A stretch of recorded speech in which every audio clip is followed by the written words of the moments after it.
आज हम लोगों ने सीखना या तो आज हम लोगों ने सीखना है कि सीए में रैंक किस तरह से आती है, क्योंकि हम लोगों ने बड़े ऑफ एंड ऑन सीए के अंदर ऊपर नीचे जिन बच्चों ने आप लोगों ने सबने सीए फाउंडेशन एग्जाम तो दे ही रखा है। सो आई नो कि सीए फाउंडेशन एग्जाम वो भी इस कोविड के टाइम पर एक अच्छा खासा जिगजैग वो था कि कभी हो रहा है कभी नहीं हो रहा है और अभी होना है कि नहीं होना है, इट वाज सो डाइसी। तो हम लोगों का जो विजन है वो एक प्लानिंग का है। तो आज का जो मैं सेशन दे रही हूँ ये आप लोगों को एक प्लानिंग सेशन दे रही हूँ कि हम किस तरह से आगे उसको प्लान करेंगे, किस तरह से हमने उसको एक्चुअली में यूज करना है, अपने इस टाइम को सही से यूटिलाइज करना है, राइट। तो इस चीज के लिए आज हम लोग यहाँ मिले हैं। तो सबसे पहले मैं आप लोगों को बताती हूँ that like you have already done your CA foundation, सभी लोगों का क्लियर हो चुका है। रक्षित का रिजल्ट वेटेड है। Princy, what is your status, can you give me? So you can put in the chat, please. You can put in the chat. We will be communicating through chat. हम लोग सब chat पे बात करेंगे आज। मैं आपको म्यूट कर रही हूँ क्योंकि बार बार नहीं तो डिस्टर्बेंस होएगा। So Princy, can you tell me कि आपका क्या स्टेटस चल रहा है? आपने सीए फाउंडेशन दे दिया है? और राज जी आप भी जरा बताएं मुझे कि क्या आपने अपना सीए फाउंडेशन दे दिया है?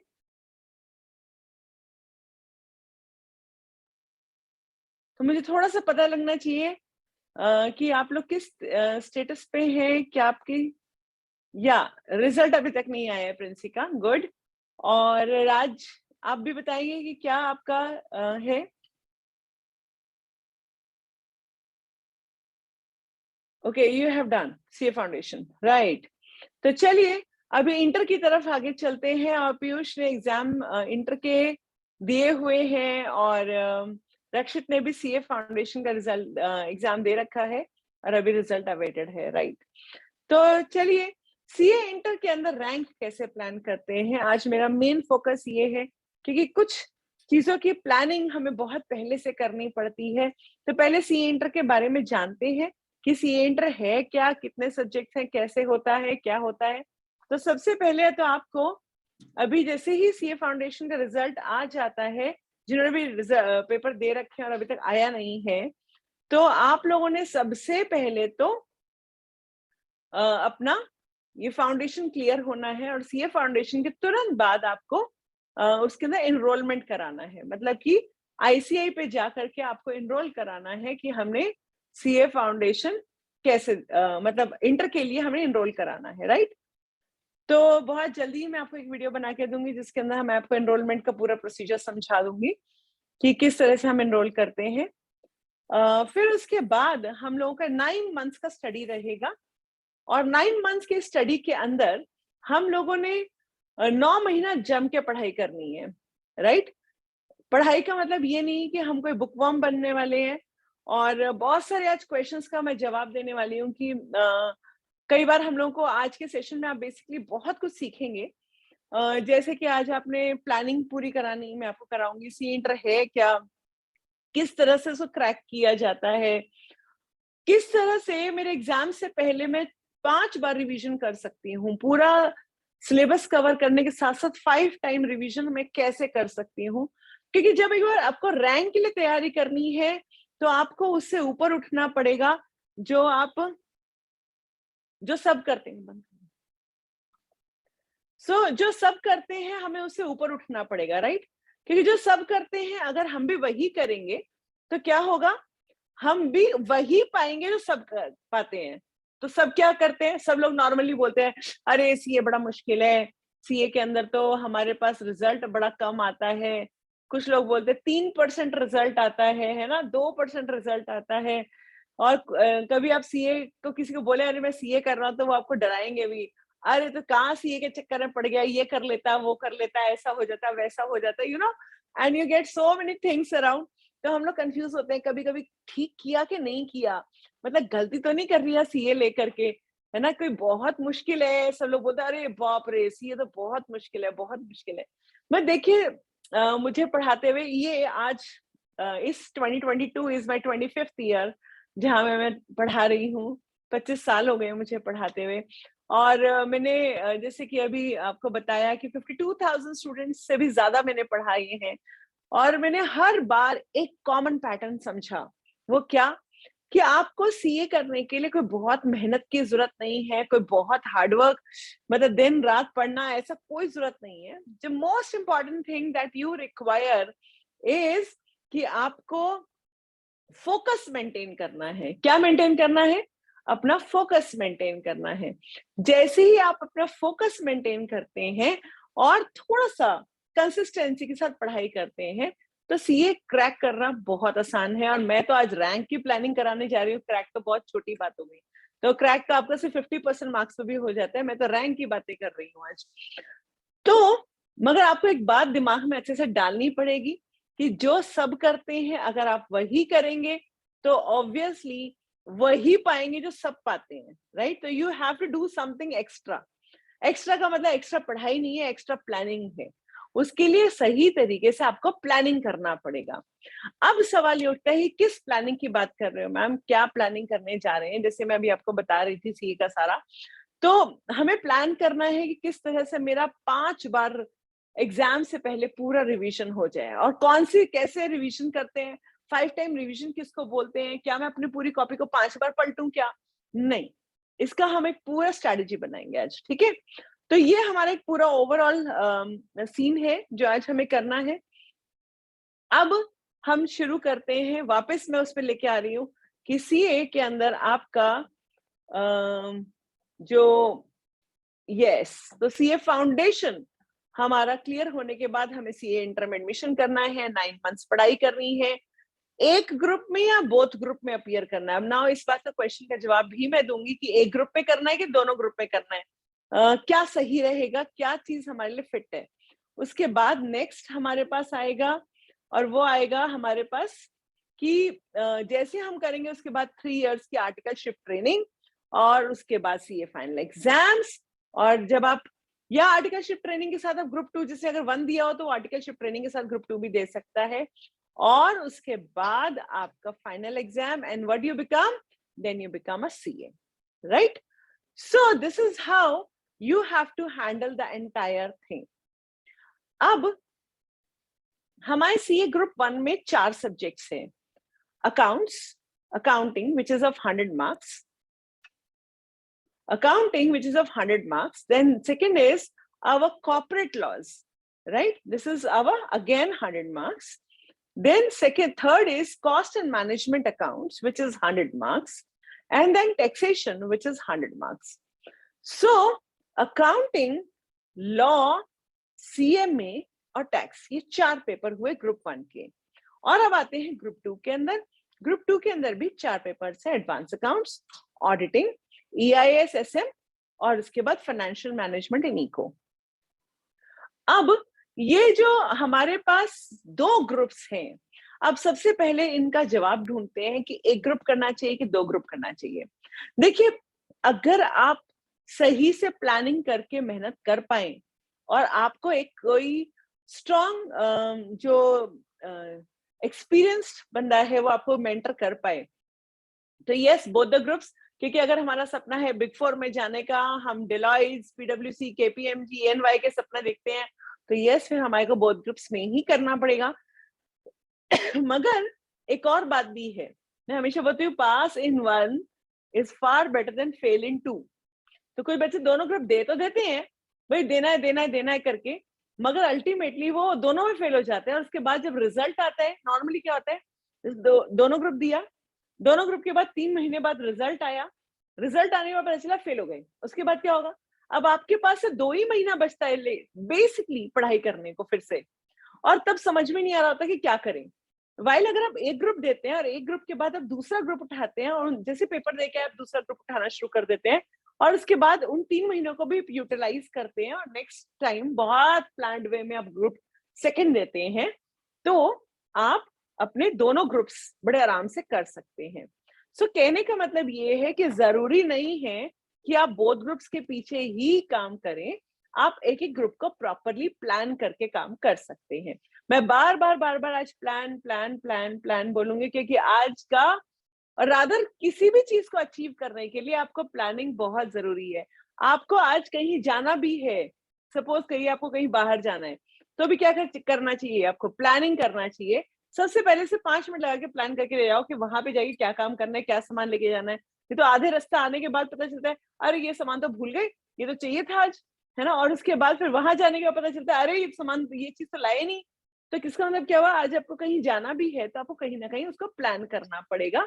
अगर प्लान नहीं होगा तो अल्टीमेटली जितना भी हमारा काम किया हुआ है वो वेस्ट हो जाएगा। अब कहने का मतलब ये हुआ कि हमारे को ये जो प्लानिंग आज मैं बोल रही हूँ, ये बात आपको हमेशा ध्यान रखनी पड़ेगी। Any person who fails to plan, actually you plan to fail. दोबारा से देखिए, if you fail to plan, अगर आपकी प्लानिंग नहीं हो रही है, then what you do, you are actually planning to fail. आप ना फेलियर को प्लान कर रहे हैं। तो हमारे को ये प्लानिंग करना बहुत जरूरी है, क्योंकि हम अपनी ऐसे बस ये इंटर हो गया, चलो सीए फाउंडेशन हो गया, अब इंटर में घुस गए। इंटर में जब घुसे तो बड़े बड़े सपने देखते हैं हम लोग, अरे हम लोग ये कर लेंगे, अरे हम वो कर लेंगे, हमारे को तो ऐसा हो जाएगा, वैसा हो जाएगा। एंड अल्टीमेटली हमारे साथ क्या हो रहा होता है कि हम दोनों चीजों के अंदर बैलेंस स्ट्राइक नहीं कर पाते हैं, राइट। तो हमारे पास तकलीफ ये आती है कि हमारे को बैलेंस करना नहीं आता। कहने का मतलब ये हुआ कि हमारे को जो की है, हमारी जो सक्सेस की है, वो ये है कि हमारे को अपना टाइम मैनेजमेंट सीखना है। ये जो 9 महीने अगले आ रहे हैं, इन्हें कैसे प्लान करना है, क्या प्लानिंग करनी है, किस तरह से हमें उसके अंदर आगे बढ़ना है, करेक्ट। अब इस पिक्चर को देख के मुझे बताइए, सब लोग चैट में लिखिएगा कि इसमें क्या गलती है। Can you see this picture, से यस और नो। पहले चैट में लिख के दिखाइए yes, if you can see that picture, say yes. Okay, so you can see. So now tell me, looking at this picture, what is wrong in this picture?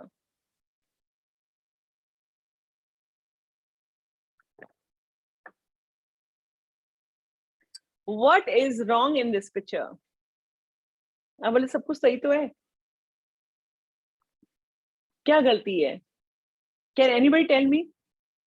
Piyush keh rahe there is no space for rocks. Okay. Can anybody tell me, anybody else can tell me, what is the problem in this picture?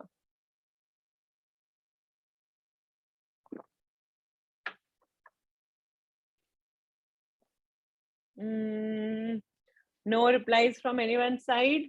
समझ में नहीं आ रहा ma'am क्या बोल रहे हो, क्या गलती है? सब कुछ तो ठीक लग रहा है, इट्स लुकिंग ब्यूटीफुल। नहीं, तो चलिए मैं आपको नेक्स्ट पिक्चर दिखाती हूँ। देखो ऐसा पिक्चर, इसमें क्या है, उस पिक्चर और इस पिक्चर में फर्क क्या है? इसमें सब कुछ आ गया, कोई रॉक बाहर नहीं है, और पिछली वाली में रॉक बाहर थी। प्रॉब्लम क्या थी मैं आपको बताती हूँ। प्रॉब्लम ये है कि पहले पिछली पिक्चर में आप देखिए, वापस हम पिछली पिक्चर पे जाते हैं, इसमें देखिए सबसे पहले नीचे सैंड भर दी, और सैंड भरने के बाद हमारे छोटे छोटे छोटे छोटे पत्थर भर दिए। तो क्या हुआ एट द लास्ट में, बड़े पत्थरों के लिए जगह ही नहीं बची, अरेंजमेंट प्रॉब्लम है। वाइल सेकंड पिक्चर में अगर हम देखें तो सबसे पहले हमने बड़े पत्थर भरे हैं, और बड़े पत्थर भरने के बाद छोटे छोटे पत्थर डाले हैं, और उसके ऊपर से रेत डाल दी है, तो रेत तो कहीं पे भी जाके एडजस्ट हो गई, करेक्ट। बिल्कुल ऐसे ही हमारे जो बड़े बड़े पत्थर हैं ये हमारे हैं मेन सब्जेक्ट्स, और जो छोटे छोटे पत्थर हैं वो हमारे आते हैं छोटे छोटे और जो काम करते हैं हमारे को, है ना। और जो सैंड है मान के चलिए it's like our enjoyment. Okay, हम लोग और काम भी कर रहे होते, थोड़ा रिलैक्सेशन के लिए भी काम कर।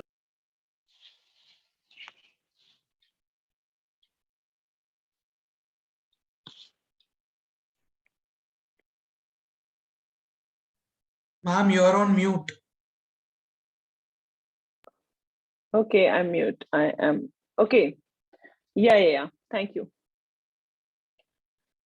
कहने का मतलब ये हुआ कि हमारे पास ये जो पत्थर की अरेंजमेंट है, इससे मुझे समझ में आ रहा है कि इस पत्थर की अरेंजमेंट में अगर हमने पहले बड़े पत्थर एडजस्ट किए होते तो ये पिक्चर ऐसे दिखाई दे रही है, मतलब सब कुछ फिट हो गया होता। करेक्ट?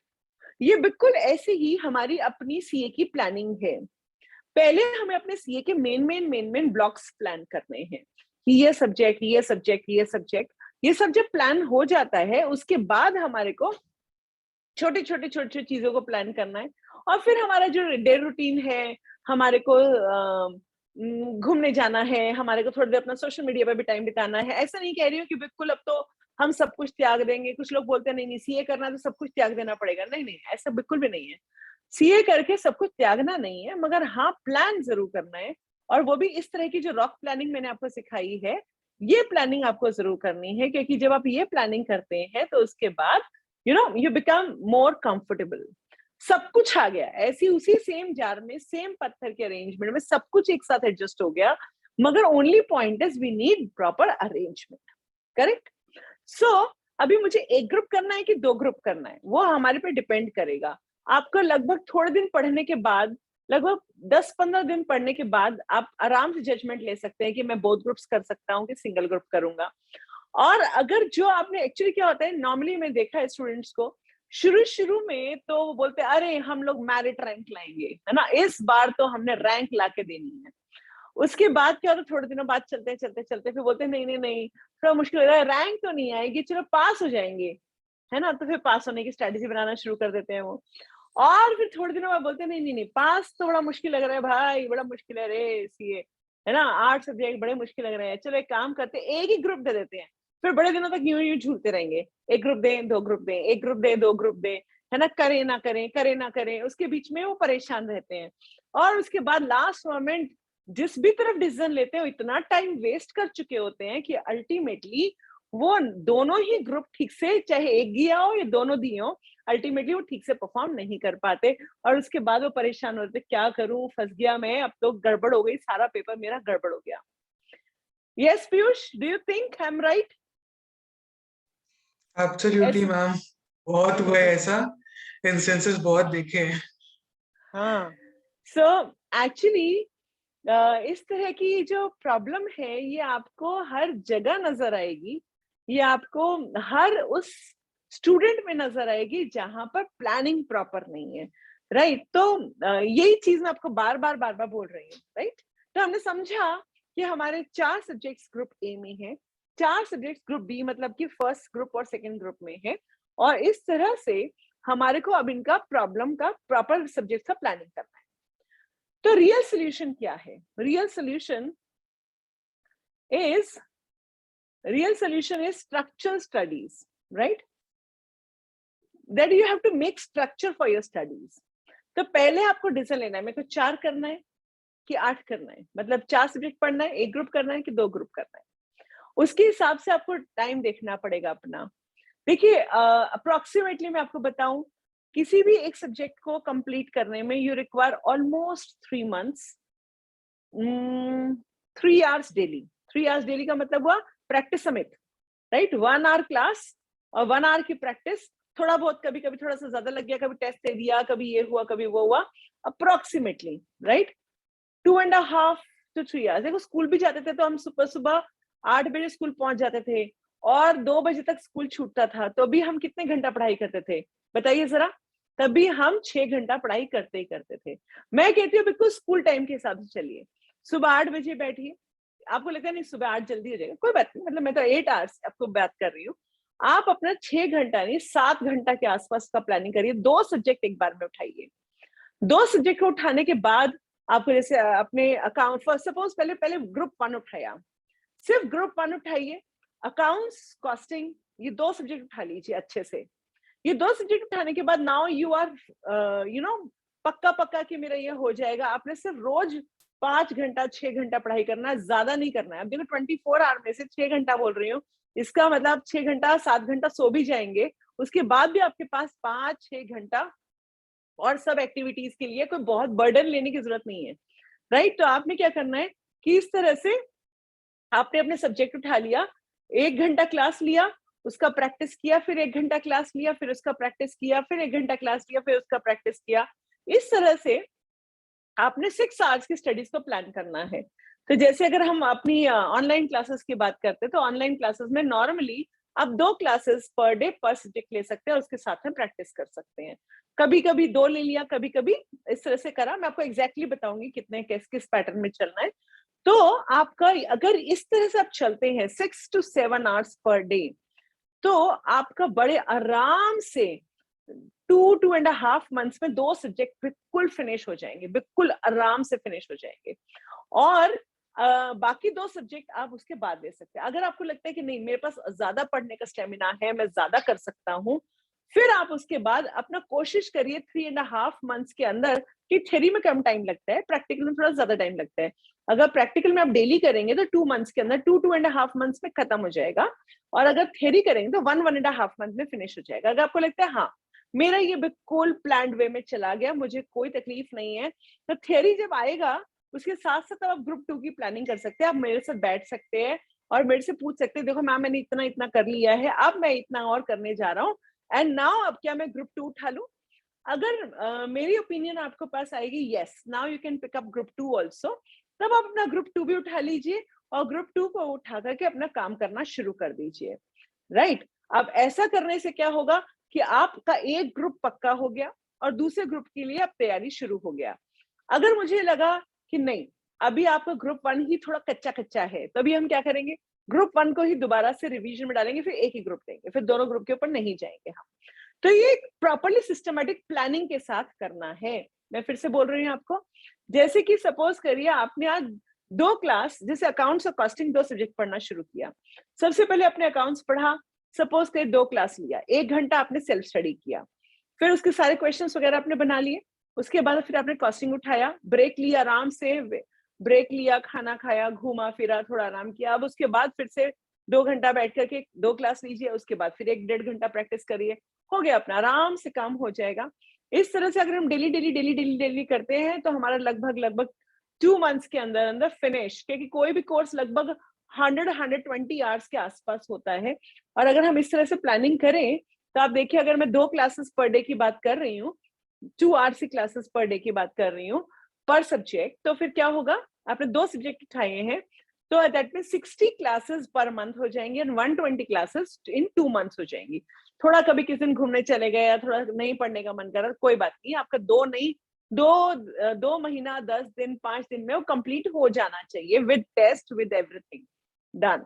उसके बाद थ्योरी उठाइए 1.5 months and that is over. Right? इसके बाद अब आपने ग्रुप 2 की प्लानिंग करनी है। ग्रुप 2 लेना है क्योंकि हमारे पास 9 मंथ्स है। तो किस तरह से हमें ये करना है, ये हमें एकदम सिस्टमेटिकली प्लान करना पड़ेगा। और अगर आप बोलते हो कि मैम मैं तो ज्यादा भी पढ़ सकता हूँ, आप तो 6 घंटा तो कम बोल रहे हो, इतना तो हम स्कूल में पढ़ते थे, स्कूल के बाद आने के बाद ट्यूशन भी पढ़ते थे, उसके बाद आने के बाद हम लोग अपने पेपर की तैयारी भी करते थे, उसके बाद प्रोजेक्ट्स भी करते थे, और उसके बाद हम लोगों का ट्यूशन का होमवर्क भी मिलता था। हम तो ज्यादा पढ़ सकते हैं, आप तो सीए में कम बोल रहे हो हमको। तो ठीक है, तो फिर 2 नहीं 3 सब्जेक्ट भी उठा सकते हैं, फिर तो पक्का पक्का बोथ ग्रुप्स के लिए तैयारी कर सकते हो। अगर आप 3 सब्जेक्ट्स पर डे उठा लेते हो कि भाई 3 घंटा एक, 3 घंटा एक, 3 घंटा एक, अप्रोक्सीमेटली ढाई तीन घंटा अगर हम ऐसे उठा लेते हैं, तो उसके बाद तो फिर अपन पक्का 2 बोथ ग्रुप्स कर सकते हैं। राइट? मगर अगर आप बोलोगे तो मैम ज्यादा हो जाएगा, मैं ना 6 घंटे ज्यादा नहीं पढ़ना, मैं स्कूल जितना ही पढ़ना चाहता हूँ, मेरे को और ज्यादा नहीं पढ़ना है ना, उसके बाद मेरे को थोड़ा सा रेस्ट भी करना है, थोड़ा घूमना है, थोड़ा फ्रेंड्स भी हैं, चलो कोई बात नहीं, मगर प्लानिंग जरूरी है। पहले से ही अपना मेंटली प्लान होना चाहिए। और हमारे हर बच्चे की एफिशिएंसी अलग अलग होती है। देखिए, जब हम लोग लाइव क्लासेस भी लेते थे, पूरे सारे बच्चे क्लास में होते थे, अब 600 800 बच्चे क्लास में होता है। इतने सारे बच्चों के साथ जब इतने सारे बच्चे होते तो वहां पे भी पर्सनल प्रॉब्लम्स तो हम वैसे भी नहीं पूछ पाते थे, यहाँ तो फिर भी हम पूछ पाते हैं। हमारे पास बहुत सारे जैसे अभी क्लासेस होंगी तो उसके अंदर आपकी वीकली कोई डाउट्स क्लासेस भी रखेंगे। उसके बाद आप ईमेल्स लिख सकते हैं, क्वेश्चन ऑडियो मैसेज भेज करके पूछ सकते हैं कि मैम ये डाउट आ रहा है, इसमें क्या करना है, और आपको रिप्लाई मिलेगा। तो कहने का मतलब ये है कि अगर हम सिस्टमैटिकली काम करना शुरू कर दें तो अपने को सिर्फ 2 महीने में 2 सब्जेक्ट खत्म हो सकते हैं बड़े आराम से। और उसके बाद फिर हम अपने लगभग, और थ्योरी में जैसे 1 सवा महीना लगेगा, तो ऐसे करते करते हमारे पास लगभग 7 मंथ की एंड में आपका सारा सिलेबस कंप्लीट हो जाना चाहिए बोथ ग्रुप्स का। मगर डिसीजन कब लेना है? आज से 2 महीना बाद। अभी 2 सब्जेक्ट ही शुरू करेंगे। 2 सब्जेक्ट शुरू करने के बाद आपको लगता है कि नहीं मैम मैं 3 कर सकता हूँ, तो 3 कर लीजिए। अदरवाइज 2 सब्जेक्ट शुरू करेंगे और उसके बाद आपने 2 महीने बाद अपने आप को इवैल्यूएट करना है, मेरे साथ बैठना है, डिस्कस करना है कि देखो मेरे से इतना इतना हो गया, मैंने इतना इतना कर लिया, मेरा इतना हो गया, मेरे टेस्ट में इतने इतने मार्क्स आए हैं। हर चैप्टर पर आपको टेस्ट देना चाहिए। कुछ ऐसे मैंने स्टूडेंट्स देखे हैं, कहीं कहीं पढ़ रहे होते हैं मगर उनका कोई टेस्ट नहीं होता, उनको पता ही नहीं होता कि क्या चल रहा है, बस चैप्टर पे चैप्टर खत्म हो रहे हैं एक के बाद एक के बाद एक। बट अल्टीमेटली हमें खुद ही पता ही नहीं होता, ना हमारे सर पे कोई डंडा होता, ना हम खुद पढ़ रहे होते और ना हमारे को टेस्ट पे पूछ रहा होता। तो हम लोग पढ़े जा रहे हैं पढ़े जा रहे हैं पढ़े जा रहे हैं, मगर हमारे को पता ही नहीं कि हमने टेस्ट दिया नहीं, क्या समझ में आया नहीं आया, हो रहा है नहीं हो रहा है, बन रहा है क्वेश्चन नहीं बन रहा है, सब गड़बड़ हो जाता है। तो इसीलिए हमें करना क्या चाहिए, हमें ये करना चाहिए कि हमारे को अपने टेस्ट देते रहना चाहिए। अगर हम टेस्ट देते रहेंगे तो क्या होगा, we become very perfect in doing the things, right. अब इसके बाद ये तो हो गया हमारा 2 मंथ्स का, राइट। अब आपको ये प्लानिंग समझ में आ गई है? पहले तो मुझे बताइए जरा कि आपको प्लानिंग समझ में आई क्या? चैट बॉक्स में लिख के बताइए यस, हमें प्लानिंग समझ में आया, राइट। कि हमारे को 2 महीना अभी 2 सब्जेक्ट उठाने हैं, फिर उसके बाद थ्योरी उठानी है। थ्योरी के साथ साथ हमें डिसाइड करना है whether we want to give for 1 group or 2 groups। Princy जरा बताइए मुझे। ओके, हलीमा का भी यस आ गया है। यस, चलिए ये बात हमारे क्लियर हो गई है, राइट। तो आज हमें ग्रुप 1 या ग्रुप 2 का डिसीजन नहीं लेना है, आज हमें सिर्फ ग्रुप 1 के 2 सब्जेक्ट उठाने हैं। और एक वेरी इंपॉर्टेंट बात बताती हूँ, हमारे सीए के अंदर कुछ सब्जेक्ट्स ऐसे होते हैं जिसके अंदर हम कितनी भी मेहनत कर लें उसमें 60-70 से ऊपर नहीं आता है ना। और कुछ सब्जेक्ट ऐसे होते हैं जिसमें हम थोड़ी सी मेहनत कर लें तो हम लोग फटाफट फटाफट 70, 80, 90 तक पहुंच जाते हैं। और वो कौन सब्जेक्ट्स है? जैसे अकाउंट्स, जैसे कॉस्ट एंड मैनेजमेंट अकाउंटिंग, जैसे फाइनेंशियल मैनेजमेंट, जैसे एडवांस अकाउंट्स। ये 4 सब्जेक्ट्स जो हैं ये प्रैक्टिकल सब्जेक्ट्स हैं। और ये प्रैक्टिकल सब्जेक्ट्स जो है, ये बात आप कहीं से पता कर लीजिए, आपको प्रैक्टिकल सब्जेक्ट्स में अकाउंट्स में इवन मेरे पास जो स्टूडेंट्स पढ़े हुए 97 मार्क्स तक भी स्कोर किए, राइट। और वो भी एक बच्चे ने नहीं, बहुत बच्चों ने किया। 97, 96, 94, 95 तो लाइन लगा के आते थे। आप सोचिए सीए के अंदर 94, 90, हमने सुना था सीए में 40-50% मार्क्स आते हैं, आप तो 90s की बातें कर रहे हो। ये तो ऐसे लग रहा है 12th के मार्क्स की बातें कर रहे हो। मगर ये बात फैक्ट है कि मेरे पास ऐसे बहुत बच्चे हैं लाइन लगाकर, कभी आप बैठेंगे तो, जिन्होंने 97, 95, 94 तो बहुत बच्चों ने क्लियर किया, राइट। तो एज अ रिजल्ट अगर हम सही से प्लानिंग कर रहे हैं, मतलब सही से उन चीजों को ब्लॉक्स को रखें, तो बड़ा आराम से हो जाएगा। सबसे पहले क्या लेना चाहिए? Accounts and costing. ये दोनों सब्जेक्ट 90s में जाने वाले सब्जेक्ट्स हैं। इनके ऊपर अगर आप थोड़ा सा अच्छी मेहनत कर लें तो फिर क्या होगा, जैसे लॉ है, लॉ के अंदर अनलेस कि आपकी राइटिंग स्किल सुपर्ब हो, राइट, नहीं तो क्या होगा, आपको ना ऐसा लगेगा कि हाँ चल रहा है, कर भी रहे हैं मगर भूलते भी जा रहे हैं। और करने के बाद फिर ना लिखने के बाद भी ना पूरे मार्क्स नहीं आएंगे, 60, 50, 40 इसमें मार्क्स आते हैं ज्यादातर बच्चों के। सो एज अ रिजल्ट हमारे को सबसे पहले अपने जो प्रैक्टिकल सब्जेक्ट्स हैं उनके ऊपर पूरा फोकस करना है, ताकि वो हमारे सिक्योर हो जाए और जो एवरेज बनती है वो ये सब्जेक्ट निकाल ले जाए। उसके बाद हमारे थ्योरी सब्जेक्ट, जो हमारा एंथुजियाज्म भी अच्छा होगा, हमारे प्रैक्टिकल पूरे 80s 90s के लायक हो गए हैं, फिर थ्योरी के अंदर अगर हम थोड़ी सी मेहनत कर लें तो 50 लाना कोई बहुत बड़ी चीज नहीं है, तो वो फिर आराम से हो जाता है। मगर अगर हम सोचें कि नहीं सब सब्जेक्ट को हम इक्वल वेटेज देंगे, सारे सब्जेक्ट को हम इक्वल तरीके से देखेंगे, तो नहीं हो पाएगा। तो क्या होगा कि हमारे को स्ट्रेस करना पड़ेगा। जितने भी रैंक होल्डर्स आज तक आए हैं वो रैंक सिर्फ इसलिए लाए हैं क्योंकि उन्होंने अकाउंट्स, कॉस्टिंग, एफएम वगैरह में बहुत अच्छा हाई स्कोर किया, तभी उनका रैंक आया, राइट। अगर हम टैक्स के बेसिस पे या लॉ के बेसिस पर बहुत ज्यादा रैंक्स नहीं ला पाते हैं। ओके, सो हमारे को क्या करना है, अपना प्रेशर देना है accounts, costing, advance accounts and FM के ऊपर। सो सब लोग चैट बॉक्स में जरा मुझे हाँ, तो मुझे जरा बताइए, मेरा बल्ब ऑन, BO, मेरा बल्ब ऑन हो गया। हाँ, मेरे को समझ में आ गया, बल्ब ऑन, BO, राइट? कि हाँ, मुझे समझ में आ गया कि प्रैक्टिकल सब्जेक्ट्स के ऊपर दिमाग लगाने से हम रैंक ला सकते हैं। सब सब्जेक्ट को एक साथ एक ही तराजू में नहीं रखने का है। तो मुझे सबका चाहिए, किस किस का बल्ब ऑन हुआ अभी तक? या हलीमा का बल्ब ऑन हो गया है, पीयूष का बल्ब ऑन हुआ। बस अभी 2 ही बच्चों का बल्ब ऑन हुआ है, राइट? सबका हो गया, गुड गुड गुड। चलो गुड। तो चलिए, अब आपका बल्ब ऑन हो ही गया है, तो मैं अब आगे वापस प्लानिंग पे चलती हूँ। और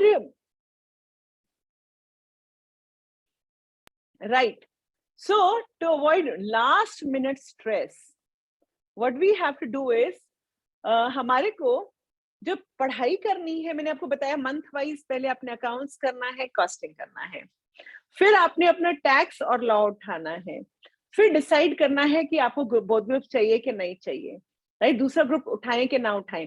तैयारी आपको पता चल जाएगी, नहीं मुझे अभी इसी में ही और प्रैक्टिस चाहिए कि नया उठा सकता हूँ, मेरे सारे टेस्ट डन, मेरी सारी चीजें तैयार, डन, एवरीथिंग इज ओके। तो मेरा 3-3.5 महीने के बाद मैं फिर ग्रुप 2 उठाऊंगा, 3-3.5 महीने में डन, 7 महीने में पूरी तैयारी डन।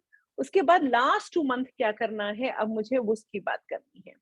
अब लास्ट 2 मंथ के अंदर, हाँ जी, लास्ट 3 मंथ्स की स्ट्रैटेजी आप पूछ रहे हैं ना, वही मैं आपको बता रही हूँ, राइट? तो लास्ट जो आपके पास 7 मंथ के बाद में 2 महीना बचेगा, उसमें हम क्या करते हैं, ये मैं एक प्रॉपर आपको शेड्यूल भी बना के दूंगी, सब बच्चों के लिए पूरे एक्सेल शीट बना के देती हूँ मैं। पहला महीना तो आपको उठाना है हर सब्जेक्ट को, जैसे अगर आपने सपोज आपके पास 4 सब्जेक्ट हैं, तो आपने उनको पर 15-15 दिन लगाने हैं। अगर आप सपोज करिए, अगर आपके पास 8 सब्जेक्ट हैं, तो आपने सबको 1-1 हफ्ता लगा के देना है, राइट? 2 महीना आपने इस तरह से डिवाइड करना है। और आपने क्या करना है, उसके अंदर आपने अपना रिवीजन उठा लेना है, पूरे सब्जेक्ट को एक बार पूरा रिवाइज करना है। जिस टाइम आप क्लास ले रहे थे, फर्स्ट टाइम आपने तब पढ़ा, उसका क्लास टेस्ट दिया, आपने साथ साथ जैसे ही आपका चैप्टर खत्म हो, एक टेस्ट दीजिए उसका। जैसे एक फर्स्ट रिवीजन तो आपकी क्लास टेस्ट, क्लास में आपने समझा, राइट? दूसरा आपने क्लास का टेस्ट दिया, उसमें आपको समझ में आ गया। फिर उसके बाद आपने क्या करना है, पूरा का पूरा सिलेबस, जब सारा सिलेबस खत्म हो जाता है, तो उसके बाद पूरा सिलेबस एक बार रिवाइज करिए। रिवीजन हुआ, उसके बाद उस सब्जेक्ट का एक टेस्ट दे दीजिए, पूरा ओवरऑल टेस्ट, राइट? फिर वो टेस्ट हो गया, डन, कंप्लीट डन, ये 3 हुआ। फिर उसके बाद मैं आपको जो लास्ट में, जैसे अगर नवंबर में पेपर है तो मैं अक्टूबर के लिए बता रही हूँ, उसमें आपने क्या करना है, इस अक्टूबर महीने में हम 3 बार रिवीजन करते हैं। बोले 1 महीने में 3 बार पूरे सब्जेक्ट, ये कैसे हो सकता है? बता रही हूँ। जब आप कॉपी बनाएंगे, अपना क्लास वर्क होमवर्क करेंगे, तो उसके बाद हर क्वेश्चन के नीचे आपने, जैसे मेरे से नोट पढ़ेंगे आप, तो मैं हर क्वेश्चन को, हर चीज को, कॉन्सेप्ट को बताते समय PTRs बताती हूँ, पॉइंट टू रिमेंबर। तो आपने क्या करना है, अपनी कॉपी के अंदर पॉइंट टू रिमेंबर का एक पेज बनाना है। हर चैप्टर के अंदर एक PTR पेज होगा। ये सारे मेरे बच्चे बोलते हैं, मैम आपके PTRs आर लाइक बैकबोन्स। एक बार वो PTR रिवाइज कर लो, तो लगता है सारा चैप्टर के अंदर सारे टिपिकल पॉइंट्स रिवाइज हो गए। तो जैसे अगर सपोज करिए ये आपका रजिस्टर है, तो इस रजिस्टर के अंदर आपने अपने टॉपिक के बीच में यहाँ एक PTR पेज बना लिया। जैसे अभी आपका हायर परचेज चल रहा है, तो हायर परचेज के नोट्स चल रहे हैं आपके, और यहाँ पे आपने एक PTR पेज बनाया, और इस PTR पेज में जो भी मैं बताती जाऊंगी, वो पॉइंट रिमेंबर आपने लिखते जाना है, राइट? पहले मैं एक सब्जेक्ट का बता रही हूँ, उसके बाद धीरे धीरे बता रही हूँ आपको, जस्ट वेट, ओके? सो आपने अपना PTR बना लेना है, और उसके बाद जब आप होमवर्क करेंगे, तो होमवर्क में क्या होता है कि ना, कई बार क्वेश्चंस रिपीटेटिव होते हैं, तो क्वेश्चंस के अंदर कोई ना कोई एक खास बात जरूर होती है, तो उनको अभी क्वेश्चन के नीचे लिखना है SPQ, special point of the question, right? तो आपके homework copy, class work copy 2 copies बनेंगी हर सब्जेक्ट की। और प्रैक्टिकल्स की बात बता रही हूँ मैं, अभी आपको थ्योरी नहीं बता रही हूँ। राज जी, आप जरा थोड़ा सा जल्दी मत दौड़िए, पहले मेरी बात को ध्यान से समझिए, राइट? आपने क्या लिखा है, ma'am 3 months for 1 subject for to 1 day, how to compile this? ऐसा नहीं करना है, आप ऐसे गड़बड़ करेंगे तो सब गड़बड़ हो जाएगा। मैंने आपको क्या बोला अभी आपको, पहले 2 महीना आपने अपने सब्जेक्ट्स को, सपोज आपने 1 वीक अकाउंट्स को दिया, एक बार आप पूरा पढ़ चुके हैं, उसका टेस्ट दे चुके हैं, राइट। थर्ड टाइम आपने पूरा 1 हफ्ता लगाया, उसको पूरा अच्छे से रिवाइज कर दिया, फिर एक पूरा मॉक टेस्ट दीजिए। और रिवीजन कैसे होनी है? रिवीजन आपकी बेसिस होनी है पीटीआरस और एसपीक्यूज को देख करके। जितने सारे चैप्टर के अंदर आपके पीटीआरस हैं वो डालने हैं, जितने आपके एसपीक्यूज, आपने सारे पॉइंट्स लिखे थे, स्पेशल पॉइंट लिखे थे, उन सबको कंपाइल करना है। ये सारे कंपाइल हो गए, एक जगह डल गए, रेडी हो गया सब कुछ। अब उसके बाद क्या करना है, हमारे को उसका टेस्ट देना है और अपने मार्क्स चेक कराने हैं। जब ये मार्क्स आ जाएंगे, सब कुछ हो जाएगा, फिर उसके बाद फाइनल मंथ में आपको अपने आरटीपीस, आपने अपने अमेंडमेंट्स जो आई हैं, आरटीपीस मतलब रिविजनल टेस्ट पेपर्स, अमेंडमेंट्स जो आई हैं, वो सारा का सारा रिवीजन करना है। साथ में आपने क्या करना है, उसके अंदर आपने जितना भी पीटीआर और वो लिखा, सबको एक बार दोबारा से देख लीजिए, किस क्वेश्चन में क्या खास बात थी, किस क्वेश्चन में क्या टेक्निक थी। हमारे कॉन्सेप्ट्स अगर स्ट्रांग होंगे, देखिए कॉन्सेप्चुअल क्लैरिटी सबसे इंपॉर्टेंट है। अगर आपके कॉन्सेप्ट स्ट्रांग है तो रिवीजन करना कोई बड़ी बात नहीं है, मगर अगर आपके कॉन्सेप्ट्स वीक है तो थोड़े थोड़े दिनों बाद आप घबरा जाओगे, अरे बाप रे मुझसे नहीं हो रहा, कैसे होएगा, क्या होएगा।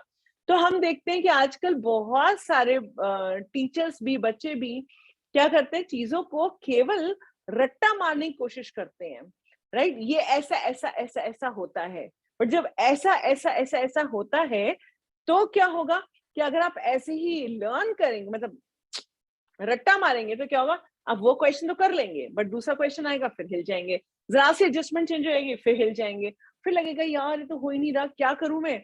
तो करना क्या है, कॉन्सेप्चुअल क्लैरिटी बिल्कुल डीप में होनी चाहिए, एक एक बात विद लॉजिक हमें पता होनी चाहिए। जब हमें एक एक बात विद लॉजिक पता है तो फिर ये सब चीजें हमारे लिए कोई बड़ी बात नहीं है, बहुत इजी है, बहुत इजी, राइट। तो आपको समझ में आया मैंने क्या कहा? जरा गॉट इट लिख के दीजिए मुझे, जीटी गॉट इट। सो एक बार मेरे को गॉट इट करके जीटी करके दीजिए। Did you got this, how to work ahead? Yes, good, very nice. Raji आपको समझ में आ गया, आपको गॉट इट नहीं आया? सो आपको एक सब्जेक्ट को फाइनल रिवीजन करते वक्त 1 हफ्ता देना है, फिर दूसरा सब्जेक्ट उठाया 1 हफ्ता देना है, फिर तीसरा सब्जेक्ट उठाया 1 हफ्ता देना है, राइट। इस तरह से काम करना है। और जो लास्ट मंथ आएगा उसके लिए मैं आपको एक एक्सेल शीट बना के दूंगी जिसके अंदर सारे सब्जेक्ट, कितना घंटा कौन सा टॉपिक रिवाइज करना है, कितनी देर में कितनी देर लगानी है, पूरे महीने का कब खाना खाना है, कब आपको अपना ब्रेक लेना है, हर 10 दिन के बाद एक दिन अपन सोएंगे, एक दिन मूवीज देखेंगे, एक दिन मजे करेंगे, है ना। ऐसा नहीं कि पढ़ते रहेंगे, ऐसा नहीं है। तो हम लोग पूरा एक शेड्यूल बना के दूंगी जिसके अंदर हर सब्जेक्ट का टॉपिक वाइज सब कुछ लिखा होगा कि ये टॉपिक है, आपको इस टॉपिक पे इतना घंटा, 2 घंटा लगना चाहिए, इस पे 10 घंटा लगना चाहिए, इस पे।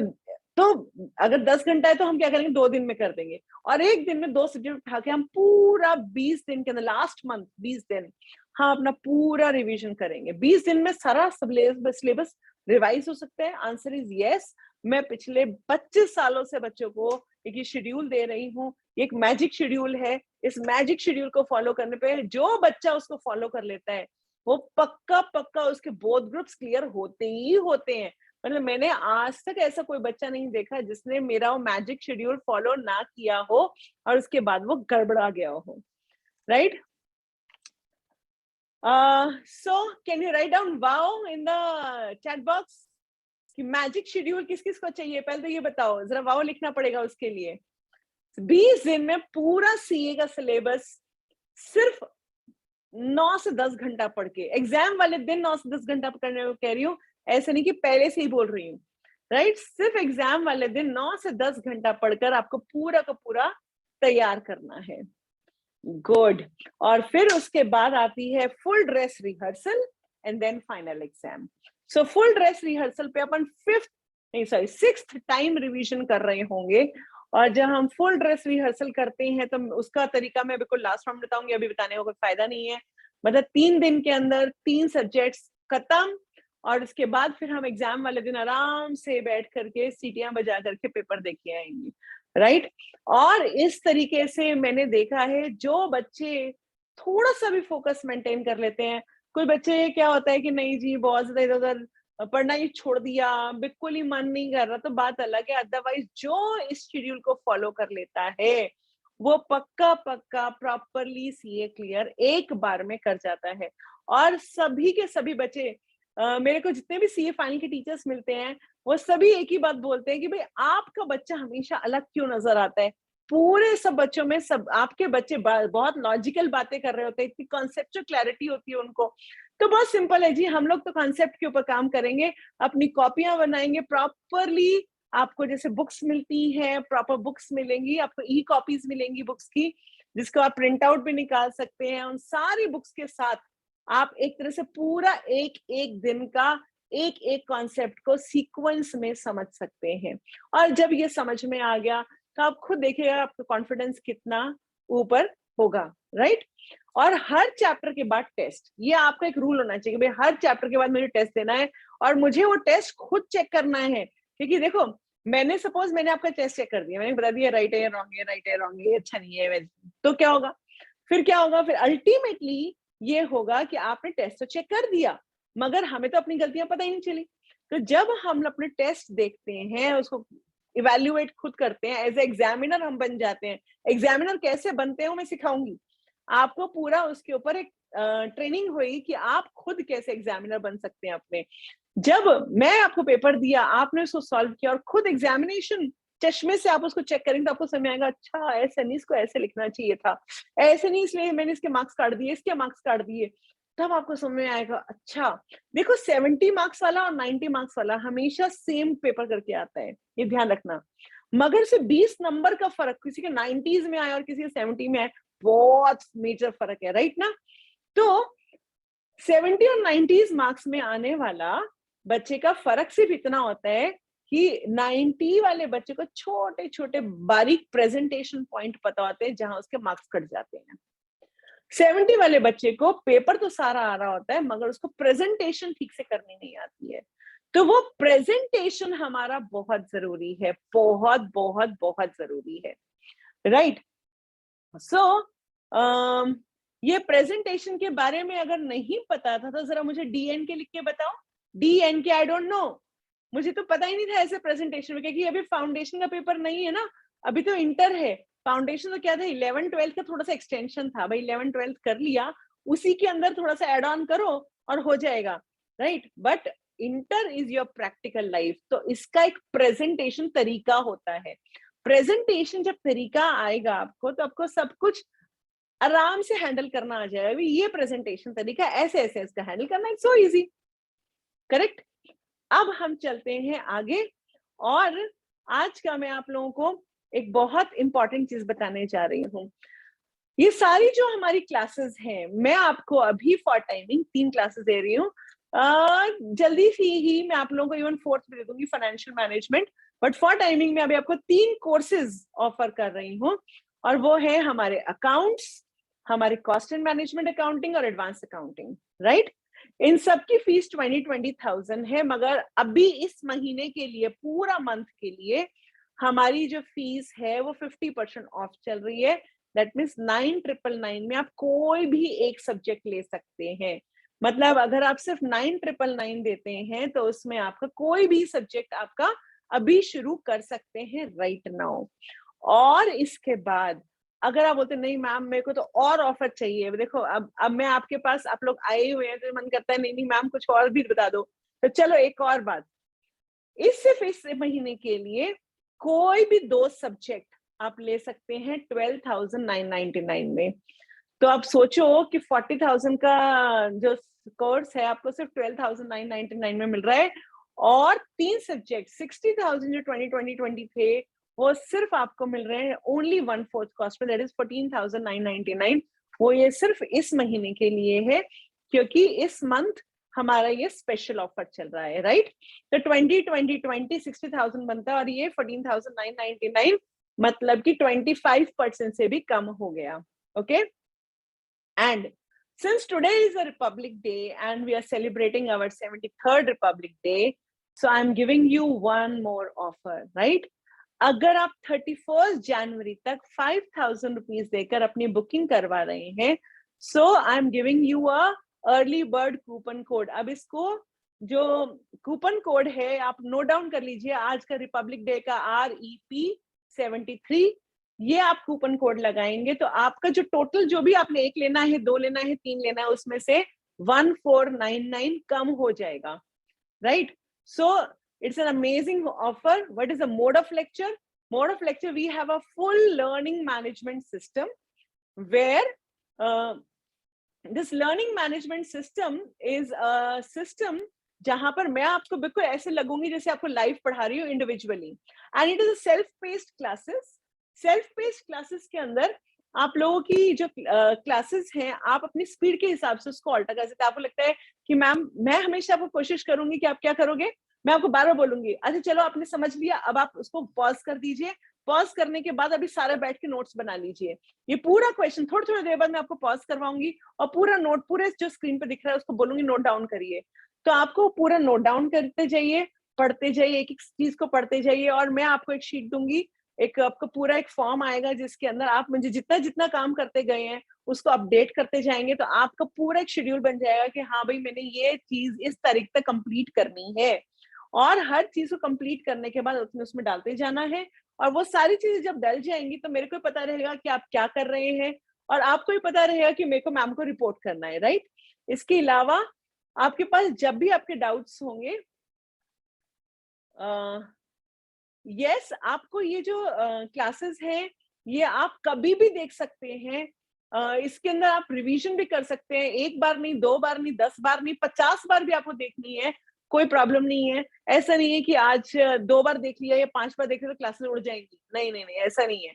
आपको 50 टाइम्स भी देखना है तो आप बड़े आराम से देख सकते हैं. मुझे कहीं 50, 100, आपको जितना मर्जी देखना है कर सकते हैं. सो आप, अच्छा राज पूछ रहे हैं कि मैं सिर्फ ओनली रिवीजन लेना चाहता हूँ, तो देखिए आपको पहले इन सब्जेक्ट में से कोई सब्जेक्ट चूज करिए. सिर्फ ओनली के अंदर क्या करना पड़ेगा आपको, इन क्लासेस को देख करके आपको फटाफट फास्ट बेसिस पे आप इन क्लासेस को गो थ्रू कर सकते हैं. तो इससे क्या होगा कि आपको पता है कि भाई मेरे को ये सब्जेक्ट थोड़ा मेरा वीक है या ये मेरे टॉपिक में गड़बड़ है. मेरा जो मेन फंडा है, मेरे को जो, आपको जो सबसे मजा आएगा वो आएगा कॉन्सेप्चुअल में. कॉन्सेप्ट्स इतने स्ट्रांग हो जाते हैं, हर बच्चा जो है यही बात हमेशा बोलता है. आप बहुत सारे फीडबैक्स भी रखे हुए, आप चाहें तो देख सकते हैं. बच्चे, बहुत सारे बच्चे हमेशा ये बोलते थे कि मैम आज भी मेरे जितने भी सीए के स्टूडेंट्स मिलते हैं मुझे एक ही बात बोलते हैं, मैम ने वो याद कराया था ना, आज तक भी याद है, मैम ने जो बताया था ना आज तक हम कर रहे हैं अप्लाई, हमें लर्न करने की जरूरत ही नहीं पड़ी कभी. हमारे को जो चीज बता दी क्लास में बस यूं की यूं हमारे दिमाग में घुस गई, क्योंकि कॉन्सेप्चुअल क्लैरिटी आ जाती है. और जब कॉन्सेप्ट क्लियर हो जाते हैं तो ऑब्वियसली चीजें बड़ी आसानी से हमारी हैंडल हो सकती हैं. मतलब रट्टा नहीं मारने का है, करने का है, राइट? सो अगर आपको सच्ची में ये ऑफर बहुत अमेजिंग लग रहा है तो एक बार जरा लिख के मुझे बताइए, AO अमेजिंग ऑफर, राइट? सो आप लोग इन सब क्लासेस को प्रॉपरली ले सकते हैं. 31 जनवरी तक तो स्पेशल कूपन कोड और कम करने के लिए, आज का रिपब्लिक डे था, मैंने कहा चलो कुछ और देखते हैं. और इस मंथ के लिए आपके पास ये क्लासेस बहुत ही रीजनेबल फीस पर आ रही हैं, राइट? आपको पता समझ में आ रहा होगा कि जितने में तो एक सब्जेक्ट की क्लासेस आती होती हैं तो मैम ने तीनों के तीनों हमें दे दिए हैं, एक सब्जेक्ट भी नहीं आता इतने में तो, राइट? तो मेरा पर्पस क्या है? मेरा पर्पस ये है कि आप लोग यहाँ से मैक्सिमम बेनिफिट उठाएं. और अभी रिजल्ट नहीं भी आया है, अगर किसी ने भी सपोज करिए बाय चांस आप कहीं पर भी आप उसको रिपीट कर रहे हैं या कुछ भी है, तो I am there with you. कहीं पे भी आपको कुछ प्रॉब्लम नहीं आएगा, किसी भी तरीके से प्रॉब्लम नहीं आएगा. I am there with you. अगर कहीं पर भी आपको कोई चीज पूछनी है, कुछ भी करना है तो you can ask, right? So I am giving you in the chat box in my PA number. This is my PA number. If you want any help, so you can note down this number and she can guide you, right? This is my PA's number. You can note down. 981168. Very easy, 981168.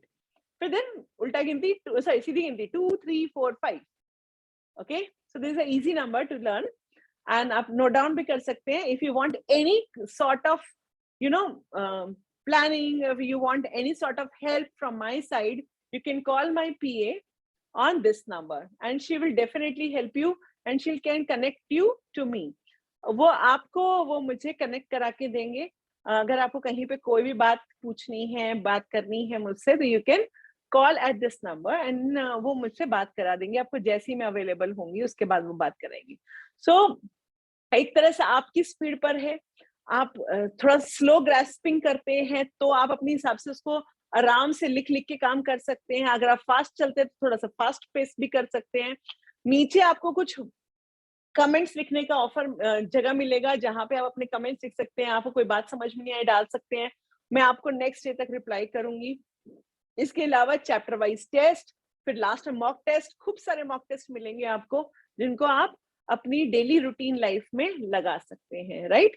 सो हमारी website का नाम है o2global.com, OTU online training university, o2global.com. जिसके अंदर CA के ऊपर जाएंगे तो सीए के अंदर आपको जा करके पूरा पेज नजर आएगा जिसके अंदर आपको सारी चीजें as it is properly explain मिलेंगी. और किसी को भी कोई डेमो लेक्चर भी चाहिए तो वो वहां पर ऑलरेडी आपको मिलेंगे. राइट. तो आप उन डेमो लेक्चर्स पे भी क्लिक कर सकते हैं. आप आराम से उन डेमोज को देख सकते हैं ताकि आपको मतलब समझ में आना चाहिए. देखो, मेरी भाषा समझ में आनी चाहिए. अभी समझ में आ रही है तो आपको तभी समझ में आएगी. राइट. आपको चीजें क्लैरिटी से समझ में आनी चाहिए. जब क्लैरिटी नहीं है लाइफ में तो सीए बनने का वैसे भी कोई फायदा नहीं है. यू नो, हमने सीए पे पास भी कर लिया, चीजें आती नहीं है, कॉन्सेप्चुअली क्लियर नहीं है, कुछ करना नहीं आ रहा है, तो फिर अल्टीमेटली वो भी कोई फायदा नहीं होगा. सो मेरे को तो हमेशा ये लगता है सबसे इंपॉर्टेंट है हमारी खुद की कॉन्सेप्चुअल क्लैरिटी, चीजें हमें समझ में आए. Right. So I hope that you have planned the things in a very nice way. एक बार समराइज कर देती हूँ. जैसे ही सीए फाउंडेशन एग्जाम क्लियर होता है आपको सीए में एडमिशन लेना है, सीए इंटर में एडमिशन लेना है और अभी से ही बुकिंग करा के रखना है. प्लानिंग अभी से ही शुरू करनी है. Don't waste even few days. You know, आज से प्लानिंग करिए. आज ही थोड़ा पढ़ना शुरू कर दीजिए. हमारा आज जो हम पढ़ लेंगे बिफोर रिजल्ट, ये मान के चलो हमारे पास एक्स्ट्रा टाइम हो गया जो दूसरे बच्चों के पास नहीं होगा, है ना. और दूसरे बच्चों को कॉपी कैट नहीं बनना है. मैं हमेशा एक ही बात बोलती हूँ, कॉपी कैट नहीं बनना. जो बनना है ओरिजिनल करो, है ना. तो ये नहीं कि सारे के सारे जहां भेड़ चाल में चल रहे हैं हम भी वही करेंगे. डोंट डू दैट बिकॉज सब फिर वही होगा 2% result. You want to become 2% ना. You don't want to become 98% those who fail. We want to become that 2% who really pass one attempt, you know, one attempt throughout. तो मेरा हमेशा यही vision रहता है, one attempt throughout. और मेरे हमेशा जब इवन बच्चे फिजिकल क्लासेस में भी आया करते थे, मेरा सबसे इंपॉर्टेंट चीज है मेरी personal care. So once you get enrolled, अपने आप आपको पर्सनल केयर, आपकी चीजों का ध्यान रखना. मेरी पीए भी और मैं भी आप लोगों का हर छोटी बड़ी बात पे आपको सपोर्ट करते रहेंगे. And I hope you got the complete outlook